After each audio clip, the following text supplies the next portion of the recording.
अस्सलाम वालेकुम my dear students, उम्मीद है कि आप सब ठीक होंगे। आज हमारा लेक्चर नंबर 18 है, क्लास हमारी आई कम टू, और सब्जेक्ट बच्चों हम पढ़ रहे हैं principles of accounting, chapter number 3 joint stock company हमने स्टार्ट किया था। आज के लेक्चर के अंदर बच्चों हम एक्सरसाइज नंबर 10 सॉल्व करेंगे इंशाल्लाह।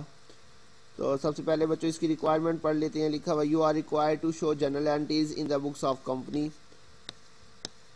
तो a limited company issued the following debentures 1000 debenture of ₹100 each at 90। तो जी बच्चों ये डिस्काउंट पे इशू कर रहा है, 100 रुपये का डिबेंचर है, लेकिन वो बता रहा है कि उसने कितने में इशू किया है, 90 में। तो यहाँ पे उसने ये नहीं बताया कि ये पार है, प्रीमियम है, डिस्काउंट है। तो बच्चों सिंपल सी बात है, 100 रुपीज़ का डिबेंचर है और 90 में इशू कर रहा है, मतलब 100 से कम पे कर रहा है, तो ये डिस्काउंट पे होगा। तो ये बच्चों आपका क्या आ रहा है, एट डिस्काउंट, ये इशू है डिस्काउंट आ रहा है। तो इसकी जनरल एंट्री बिल्कुल सिंपल सी जनरल एंट्री बच्चों पास करेंगे।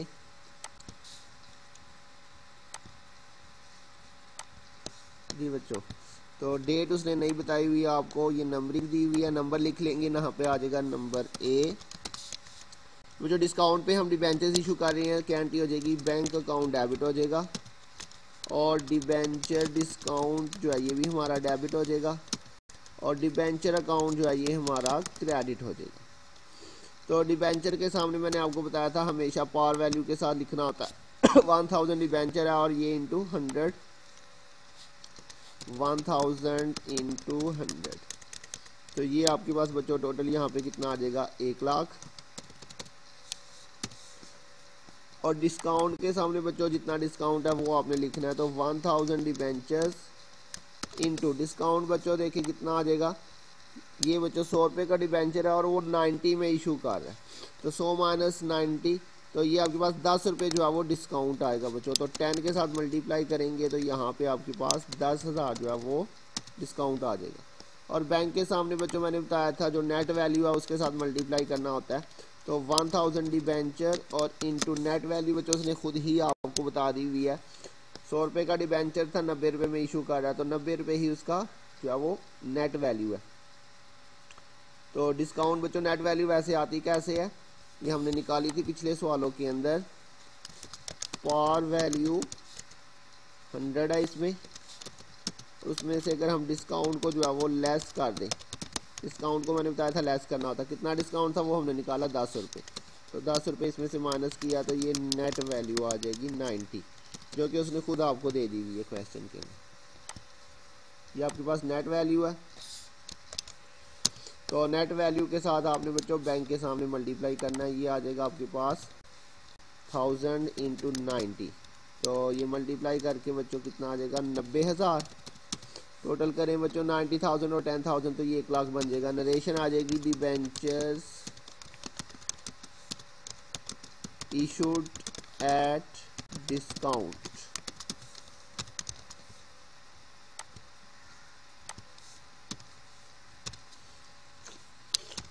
उसके बाद बच्चों next number B, number B के अंदर उसने बताया हुआ 3000 डिबेंचर ऑफ ₹100 ईच एट 110। तो ये बच्चों जो है वो इशू एट प्रीमियम हो रहा है, इशू एट प्रीमियम। 100 रुपये का डिबेंचर है, 110 में इशू कर रहा है, तो मतलब ये प्रीमियम पे इशू किया जा रहा है। तो इसकी एंट्री बच्चों क्या बन जाएगी, बैंक अकाउंट डेबिट हो जाएगा हमारा, और डिबेंचर अकाउंट जो है वो क्रेडिट हो जाएगा, और डिबेंचर प्रीमियम जो है वो भी हमारा क्रेडिट हो जाएगा। ये प्रीमियम पे इशू किया जा रहा है नरेशन। इसके अंदर बच्चों डिबेंचर के सामने तो हमेशा पार वैल्यू से मल्टीप्लाई करेंगे। 3000 डिबेंचर्स वो इशू कर रहा है, 100 रुपया उसकी पार वैल्यू है, तो ये मल्टीप्लाई करके बच्चों 3 लाख आ जाएगा। और प्रीमियम के सामने बच्चों आपने प्रीमियम के साथ मल्टीप्लाई करना है। 3000 डिबेंचर्स हैं, मल्टीप्लाई बच्चों 10 रुपये इसका प्रीमियम है। ये देखिए जी 100 रुपये का डिबेंचर था, 110 में इशू किया, तो मतलब 10 रुपये जो है वो आपका प्रीमियम हो गया। तो ये मल्टीप्लाई करके 30,000 बच्चों इसका आ जाएगा। और इसकी बच्चों नेट वैल्यू जो है वो 110 रुपये है। वो कैसे, देखिए जी पार वैल्यू 100 है और प्रीमियम को बच्चों हमने ऐड करना होता है। प्रीमियम कितना प्रीमियम है वो उसने खुद ही बता दिया हुआ, 110 रुपये का इशू कर रहा था, तो 10 रुपये उसका प्रीमियम हुआ तो नेट वैल्यू जो है वो कितनी आ गई 110 रुपये। 110 रुपये जो है वो उसकी नेट वैल्यू आ गई। तो बैंक के सामने आपने हमेशा नेट वैल्यू से मल्टीप्लाई करना है बच्चों। ये आ जाएगा 3000 इंटू 110 करेंगे तो ये आपके पास मल्टीप्लाई होके यहाँ पे 3,30,000 आ जाएगा बच्चों। नरेशन आ जाएगी बच्चों डिबेंचर्स इशूड एट प्रीमियम।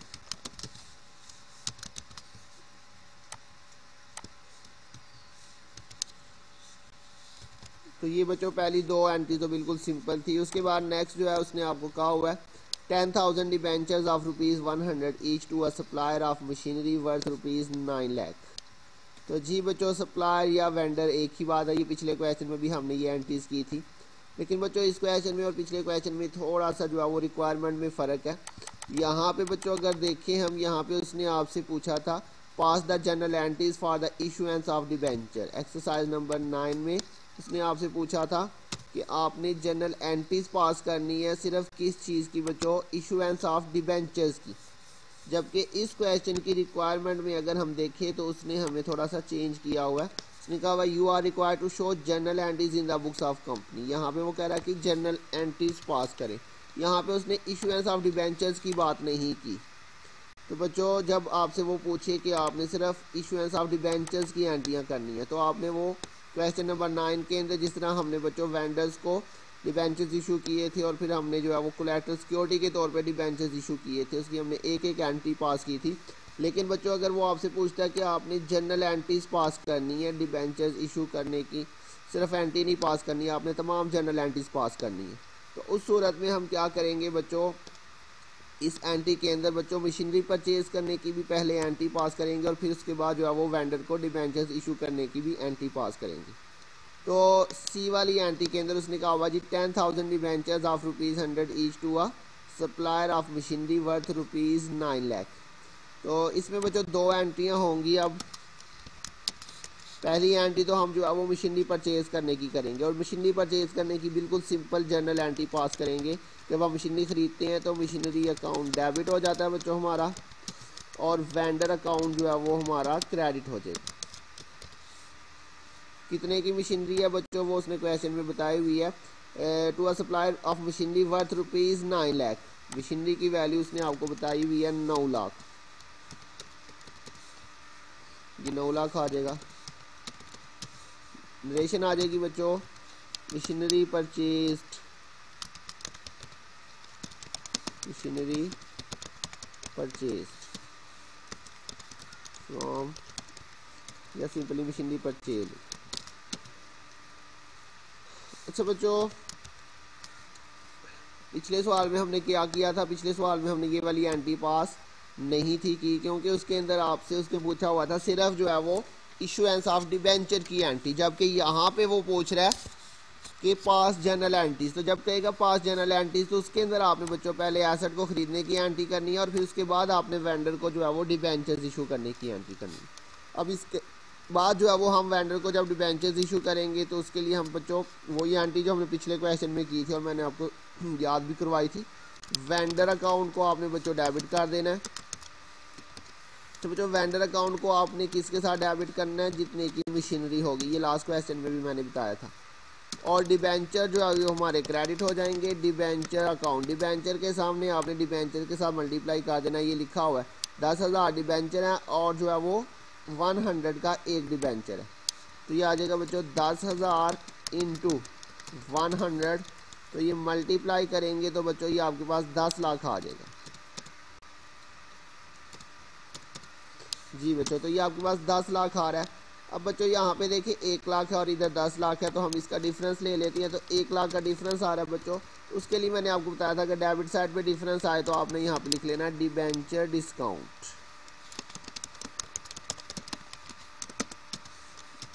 और नरेशन आ जाएगी बच्चों debentures issued to vendor at discount. तो बच्चों ये सेकंड एंट्री जो है ये हम पहले भी कर चुके हैं। ये वाली एंट्री हमने लास्ट क्वेश्चन में नहीं थी कि उसकी मैंने आपको रीज़न बता दिया, वो रिक्वायरमेंट में चेंज है थोड़ा सा। इसके बाद बच्चों नेक्स्ट है जी नंबर डी पे 60,000 debentures of 100 each to a bank against a security of loan ₹5 lakh. तो यहाँ पे बच्चों हमने क्या किया, 5 लाख रुपए का लोन लिया बैंक से, जिसके बदले हमने बच्चों 60,000 जो है वो डिबेंचर बैंक को इशू कर दिए। तो बच्चों यहाँ पे जो है हमने लास्ट क्वेश्चन के अंदर भी हमने ये एंट्री की थी, ये देखिए लिखा हुआ है issuance of 90,000 debenture as collateral security for a loan of ₹75,000 from bank. तो यहाँ पर भी बच्चों हमने डिबेंचर इशू करने की एंट्री पास की थी, लोन जो है वो लेने की एंट्री पास नहीं थी की, लेकिन यहाँ पे चूंकि कह रहा है जनरल एंट्रीज पास करें, तो यहाँ पे बच्चों हम पहले लोन लेने की एंट्री भी करेंगे और उसके बाद जो है वो डिबेंचर्स इशू करने की एंट्री भी करेंगे। तो पहले जो है यहाँ पे हम लोन लेने की एंट्री पास करते हैं। यहाँ पे बच्चों कुछ कॉलम रोज इसमें हम मजीद ऐड कर लेते हैं। अच्छा बच्चों, पहले तो यहाँ पे जो है वो हम लोन लेने की एंट्री पास करेंगे।